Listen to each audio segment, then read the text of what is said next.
Hello kids, welcome in APS online classes. I am your teacher Payal and our today's subject is EVS again and our today's chapter is chapter number 5. Let's know about trees and herbs. आज का जो हमारा chapter है chapter number 5 है.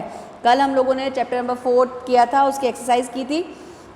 अभी तक जितने videos मैंने भेजे हैं आपको, आई होप आपको अच्छे लगे होंगे, लेसन समझ में आया होगा. नहीं आया है तो आप मुझे दोबारा से रिवर्ट बैक कर सकते हैं, मैं आपको दोबारा एक्सप्लेन कर दूंगी उसको. ठीक है, तो चलिए स्टार्ट करते हैं our today's chapter. Let's know about trees and herb. इस चैप्टर में हम लोग पढ़ेंगे पेड़ पौधों के बारे में कि पेड़ पौधे क्या करते हैं, कैसे जीते हैं, कैसे सांस लेते हैं, कैसे अपना खाना बनाते हैं, कौन से पेड़ को क्या कहते हैं, छोटे पौधों को क्या कहते हैं, उस चीज़ के बारे में हम इस लेसन में रीड आउट करेंगे. तो चलिए स्टार्ट करते हैं a lesson. During rainy season most of the areas around us get covered by green plants. बरसात के मौसम में ज़्यादातर जो हमारे आसपास का एरिया है वो ग्रीन प्लांट से भर जाता है, मतलब हरे पेड़ पौधों से भर जाता है. These grasses and other small plants make our surrounding look beautiful. और ये छोटे छोटे पौधे और घास जो हमारे आसपास उग जाते हैं, ये हमारे आसपास को बहुत सुंदर बना देते हैं. It appears as the mother earth is wearing a green sari, isn't it. और जब ये हमारे आसपास उगे हुए होते हैं बरसात के मौसम में, तो ऐसा नहीं लगता जैसे कि प्रकृति ने, धरती माँ ने हरे रंग की साड़ी पहन रखी हो. Have you ever observe these plant closely. क्या आपने कभी इन पौधों को पास से ऑब्जर्व किया है, मतलब आपके आसपास इतने पौधे उगते हैं, कभी आपने उनके पास जाके देखा है कि पौधे एक्चुअली कैसे दिखते हैं, कैसे ग्रो करते हैं. You might have notice that the small plant have soft green stem. आपने देखा होगा जो आपके आसपास छोटे घास या पौधे उग जाते हैं, उनका स्टेम जो है बहुत सॉफ्ट होता है. They grow on their own, और वो खुद पर ही उगते हैं. Small plant with soft green stem are called herbs. ये आपको अपनी नोटबुक में डेफिनेशन लिखना है, हर्ब्स लिख के. पहले आप राइट करोगे हर्ब्स और उसके आगे ये डेफिनेशन लिखोगे. Small plants with soft green stems are called herbs. छोटे प्लांट्स जिनके जो स्टेम होती है वो बहुत सॉफ्ट होती है, वो कहलाते हैं herbs. Does our earth remain covered with this plant during summer also. क्या हमारी जो धरती माँ है वो गर्मियों में भी इसी तरह ग्रीन ग्रास से कवर रहती है. Where do most these plant go during summer. ये गर्मियों में ये सारे पेड़ पौधे कहाँ चले जाते हैं. You might have also seen that some plants are very tall. आपने ऐसा भी देखा होगा कि बहुत सारे पेड़ जो हैं बहुत लंबे होते हैं. They are even taller than you, वो आपसे भी बड़े होते हैं. These plant have a tough woody stem, और इनका जो तना होता है वो बहुत सख्त होता है, स्टेम जो होता है. These large size plants are called tree. और ऐसे बड़े पेड़ों को ट्री कहा जाता है. Khejri, peepal, banyan, neem, mango, babool etcetera, जिनके कुछ एग्जाम्पल्स आपको बताए गए हैं. ये नॉर्मल कॉमन ट्रीज़ हैं जो अपने आसपास भी पाए जाते हैं. नीम का, पीपल का, खेजरी का. और खेजरी तो हमारा स्टेट फ्लावर भी है, स्टेट ट्री भी है राजस्थान का. Are common example of trees. ये कुछ कॉमन एग्जाम्पल हैं ट्रीज़ के. The root. अब हम लोग पढ़ेंगे रूट के बारे में. बेसिक जो है इसके टॉपिक एक ट्री के, उसके बारे में पढ़ेंगे. तो सबसे पहले आता है the root. The root from the underground part of plant. रूट किसी भी पौधे का अंदरूनी प्लांट पार्ट होता है. Root are the most important part of the plant. और ये पार्ट अंदरूनी बेशक होता है, लेकिन ये सबसे ज़रूरी और अहम हिस्सा होता है प्लांट का. What do they do. और ये क्या करते हैं. The roots absorb water and minerals from the soil. मिट्टी से जो रूट होती है वो मिनरल्स और वाटर को अब्जॉर्ब करती है. These things are needed by plants to make their food. और इन चीज़ों की ज़रूरत एक पौधे को पड़ती है अपना खाना बनाने में. The roots also keep the plant fixed in the soil. और जो रूट है वही पौधे को सॉइल में जकड़ कर रखती है. The plant do not fall even the strong winds. और इसी के कारण चाहे कितनी भी तेज़ आंधी चले, हवा चले, पेड़ पौधे हिलते नहीं हैं. As root keep them firm in the soil. और इसीलिए क्योंकि जो रूट होती है वो सॉइल में पूरी तरह फैली हुई होती है. In higher classes you will learn about the special root serve several other function. और अपने आगे आने वाली क्लासेस में आप पढ़ेंगे कि रूट्स के और भी बहुत फंक्शंस होते हैं. Carrot, radish are special roots. Carrot और रेडिश जो हैं वो स्पेशली रूट्स हैं. वो हम जड़ खाते हैं, उनको जड़ ही कहते हैं क्योंकि वो मिट्टी के अंदर उगती हैं, इसलिए उन्हें जड़ कहा जाता है. बाहर केवल उनकी लीव्स निकलती हैं. देखा है ना आपने, गाजर, मूली जब भी उगते हैं तो अंदर उगते हैं मिट्टी के. पोटैटो है तो वो रूट हो गया. The roots of plant bind the soil particular together. जो रूट्स होती है प्लांट्स की वो सॉइल को पर्टिकुलरली बांध लेती है. They do not allow to soil particles so be easily carried away by wind और वाटर. और वो उस सॉइल को इतने अच्छे से जकड़ लेती है कि उसे अलाउड नहीं करती कि वो इधर उधर हिल सके, चाहे वो पानी हो या हवा. This plant check soil erosion. Khejri tree, अब देखिए मैंने अभी भी बताया था आपको, स्टेट ट्री है हमारा, उसी के बारे में आ गया khejri tree. Khejri tree is known as the state tree of Rajasthan. Khejri को राजस्थान का स्टेट ट्री भी कहा जाता है। Each and every part of this tree is useful for us. इसका हर एक हिस्सा हमारे लिए बहुत महत्वपूर्ण है। The roots of khejri tree are very deep, और इसकी जो जड़ें होती हैं वो बहुत गहरी होती हैं। Actually root of most of the desert plant so deep, और वैसे भी ज़्यादातर जो डेजर्ट प्लांट होते हैं यानी रेगिस्तान में जो पेड़ पौधे उगते हैं उनकी जो रूट्स होती हैं वो बहुत गहराई में होती हैं। But many desert plant have shallow roots also, लेकिन कुछ डेजर्ट प्लांट ऐसे भी होते हैं जिनकी रूट शैलो होती है। रूट्स ऑफ थोर, जिसे इफ्रोबिया भी कहा जाता है, and ओपेंटिया spread in all direction just beneath the soil surface, just beneath the soil surface. These roots are able to absorb even a small amount of rain water. जो थोर की जो रूट्स होती हैं वो अलग अलग डायरेक्शन में बढ़ती हैं और ये कुछ पानी भी सोख लेती हैं। देखिए इधर दिया हुआ है, कैक्टस जैसा पौधा होता है ना, ओपेंटिया, ये सारे ओपेंटिया हैं, मतलब कैक्टस के ट्रीज़ हैं, कांटे वाले जो ट्रीज़ होते हैं, इनको नाम अलग अलग होते हैं इनके, जैसे थोर हो गया, ओपेंटिया हो गया, ये कुछ एग्जाम्पल्स दिए इसमें जो डेजर्ट में उगते हैं। द बैनियान, अब आता है banyan tree. The banyan is a national tree, banyan हमारा नेशनल ट्री है। This massive tree has deep root, और इस ट्री की रूट जो है बहुत गहरी होती हैं। Apart from the normal root के अकॉर्डिंगली इसकी जो रूट्स होती है बहुत डीप होती है। इट ऑल्सो हैज़ हैंगिंग और एरियल रूट्स, और इसमें बैनियान ट्री जो होता है उसमें रूट्स बाहर की तरफ भी लटकती हुई रहती हैं। They grow downwards towards the soil, वो पेड़ मिट्टी के अंदर और मिट्टी के ऊपर दोनों तरफ उगती हैं। After reaching the soil they absorb water also, और जब वो सॉइल तक पहुंच जाती हैं, ऊपर वाली जो रूट, वो वाटर को अब्जॉर्ब करते हैं। These root actually provide support to the huge banyan tree, और ये जो जड़ें होती है बाहर की तरफ, ये एक्चुअली उस पेड़ को खड़ा रहने में मदद करती है क्योंकि वो बहुत ह्यूज होता है, बहुत जाइंट होता है। द स्टेम, अब आता है तना। The stem normally forms the above of the ground part of the plant. Stem जो है वो प्लांट का ऊपरी हिस्सा है, यानी बाहरी जो दिखाई देता है। इट बियर्स ब्रांचेस, इसमें अलग अलग शाखाएं होती हैं, ब्रांचेस मतलब शाखा।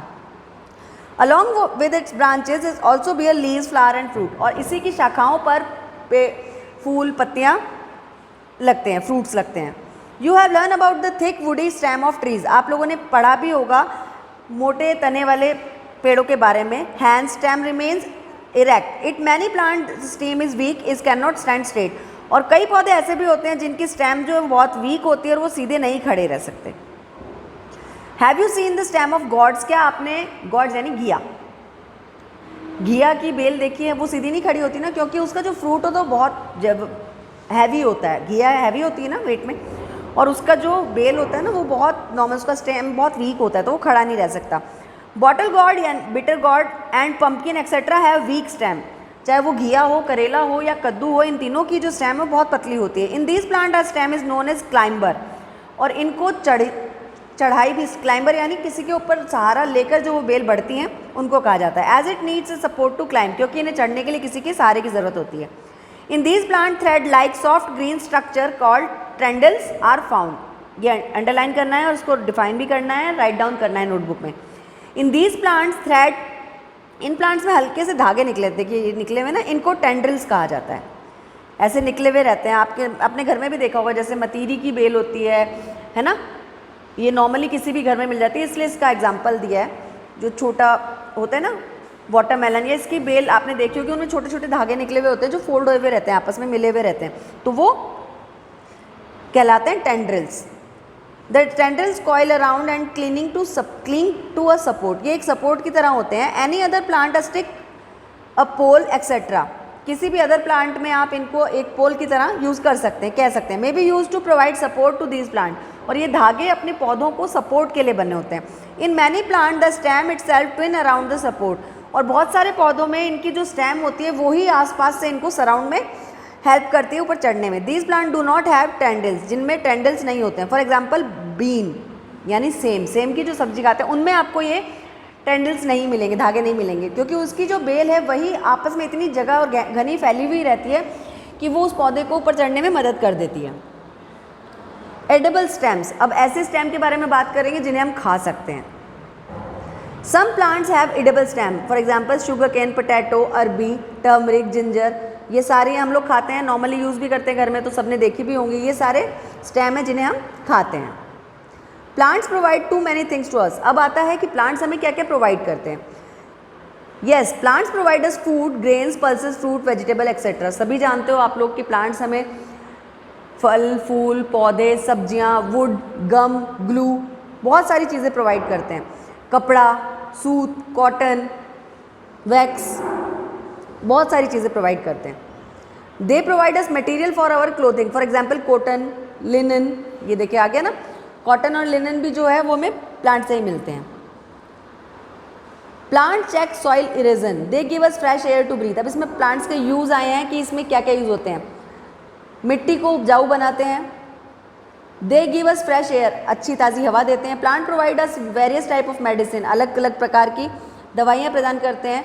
हेल्प इन कॉजिंग रेनफॉल, भारी वर्षा में मदद करते हैं। They provide shelter to a large number of animal and bird, और बहुत सारे जीव जंतुओं के और जानवरों के घर भी होते हैं। तो ये हो गई पेड़ पौधों के बारे में बात। अब नीचे आया है यहाँ पर इंडेक्स बना हुआ है। फ्रूट प्रोवाइडिंग कौन से प्लांट है उनके नाम लिखने हैं। वेजिटेबल प्रोवाइडिंग कौन से प्लांट है, बहुत इजी सा इंडेक्स है, ये आपको बनाना है, ठीक है, अपनी नोटबुक में ही बनाना है, उसको फिल करिएगा आप लोग कि कौन से इंडेक्स में किसका नाम आएगा। फिर दूसरा इंडेक्स आता है, make a list of plant, the plant which used home remedies as desi medicine. अब इसमें ऐसे लिस्ट बनानी है, जैसे देखिए यहाँ पे नाम दिया हुआ है, बेसिल, क्यूमिन। अब ये नॉर्मल चीज़ें जो हमारे घर में मसालों में भी यूज़ की जाती है, और जब कोई बीमार रहता है, खांसी हो जाती है, तो मम्मा कहती है ना तुलसी वाली चाय बना के देती हूँ, अदरक वाली चाय बना के। तो ये नॉर्मल चीज़ें जो हमारे घर में मिलती हैं, इनके आपको नाम लिखने हैं, लीव का नाम लिखना है, ये इंडेक्स भी आपको बनाना है। फिर आता है protection care of plants, plants की केयर के बारे में। We should not uproot any plant except the weeds. We have learn the plant are essential for our survival, therefore it is duty to take care plant. हम सभी ये क्योंकि जानते हैं कि प्लांट्स जो है हमारे लिए बहुत इंपॉर्टेंट हैं, वो हमें जीने का सहारा देते हैं, ऑक्सीजन प्रदान करते हैं, इसलिए हमारा फ़र्ज़ बनता है कि हम पेड़ पौधों की रक्षा करें। After plantation work all the plants must be provided proper care. किसी भी पौधे को उगाने के बाद उसे प्रॉपर केयर की ज़रूरत पड़ती है। We can use a tree guard to protect a young plant. हम किसी भी पेड़ पौधे को उगाने के लिए, सर्वाइव करने के लिए उसके आसपास ट्री गार्ड लगा सकते हैं। ये देखिए इस पिक्चर में दिखाया भी हुआ है कैसे होता है ट्री गार्ड, ताकि उसे कोई जीव जंतु खा नहीं सके, कोई नुकसान नहीं पहुंचे, वो प्रॉपरली बढ़ सके। To young plant when they become tall and woody they become safe, और जब वो बड़े हो जाएंगे तब वो अपने आप सेफ हो जाएंगे, ठीक है। अब इसमें स्कैरेक्रो भी लगा रखा है, देखिए है ना, स्कैरेक्रो लगा रखा है ना। स्कैरेक्रो होता है एक ऐसा डमी या पुतला आप कह सकते हो, जो चिड़िया या छोटे जानवरों को भगाने के लिए खेत के बीच में लगाया जाता है, जहाँ पर एक लार्ज नंबर में किसी एक अमाउंट की खेती की जाती है। Apart from water plant are also nutrition such as minerals. जो वाटर होता है वो भी प्लांट्स को न्यूट्रिशन देता है, मिनरल्स देता है। These minerals are provided to plant in the form of fertilization and management. और ये पानी और मिनरल्स जो है वो उस पौधे को उपजाऊ बनाते हैं, मिट्टी को उपजाऊ बनाते हैं। तो प्लांट्स की केयर करना भी बहुत ज़रूरी है। We also use a scarecrow in the crop field to keep birds away. हम पक्षियों को दूर रखने के लिए खेतों में भी स्कैरक्रो लगाते हैं। Plants are also affected by diseases, और प्लांट्स को भी बीमारियां होती हैं। मैनी इंसेक्ट और other creatures also harm to plants. और बहुत सारे ऐसे छोटे कीट या जीव जंतु होते हैं जो प्लांट्स को बीमार कर देते हैं, नुकसान पहुंचाते हैं। Disease plant show various science of disease, और कोई बीमार पौधा अपने आप को दिखा देता है कि मैं बीमार हूँ। कैसे, देखिए, by these science we can identify that the plant suffering from the diseases. Farmers are expert and detecting all this matters. ये कुछ साइन होते हैं जिनके बारे में आगे बता रहे हैं कि कैसे एक पौधा बीमार होता है, उसके बारे में हम जान सकते हैं। An experience farmer can tell you about the various type of diseases of plant. कोई भी एक अनुभवी किसान आपको अच्छे से बता पाएगा इस बारे में कि एक पौधा बीमार कैसे होता है और उसके क्या लक्षण होते हैं जब वो बीमार हो जाता है। He can also tell you how to protect the plant from the respective disease, और वो आपको ये भी बताएगा कि एक पौधे को आप कैसे बचा सकते हैं बीमार होने से, कैसे उसकी रक्षा कर सकते हैं। You can ask question about weeds and unwanted plant also, और आप उनसे अनचाहे पौधे, मतलब जिनको बिना उगाए वो अपने आप उग जाते हैं, उन पौधों के बारे में पूछ सकते हैं। If you get opportunity to visit a field with your class, don't not miss it. अगर आपको चांस मिलता है अपनी क्लास के साथ किसी खेत में जाकर उसका विजिट करने का, तो इस चांस को मिस मत कीजिएगा। तो आज हम लोगों ने इस लेसन में पढ़ा है ट्रीज़ के बारे में, स्मॉल हर्ब्स के बारे में, लॉन्ग ट्रीज़ के बारे में, रूट्स के बारे में, स्टेम के बारे में। तो ये आज का हमारा चैप्टर था, चैप्टर नंबर 5, जिसमें हमने ट्रीज़ और पेड़ पौधों के बारे में पढ़ा, उनके यूजेस क्या हैं ये पढ़ा, उनकी रूट्स किस काम आती हैं, कौन से प्लांट का हम स्टेम खा सकते हैं, कौन से की रूट यूज़फुल होती है, इसके बारे में हम लोगों ने आज पढ़ा है। तो ये था आज का हमारा चैप्टर जो कि फिनिश हो गया है। Tomorrow we will start the exercise of this chapter. तो आज का आपका जो होमवर्क है वो ये है, जिसमें जो 3 लिस्ट आई हैं वो आपको बनानी है, साथ में small herbs, long trees, stem, roots, इनकी डेफिनेशन लिखनी है। ये आज का आपका होमवर्क है। तो ये आज अपना होमवर्क करेंगे, कल हम लोग स्टार्ट करेंगे इसका exercise. Till then good bye kids.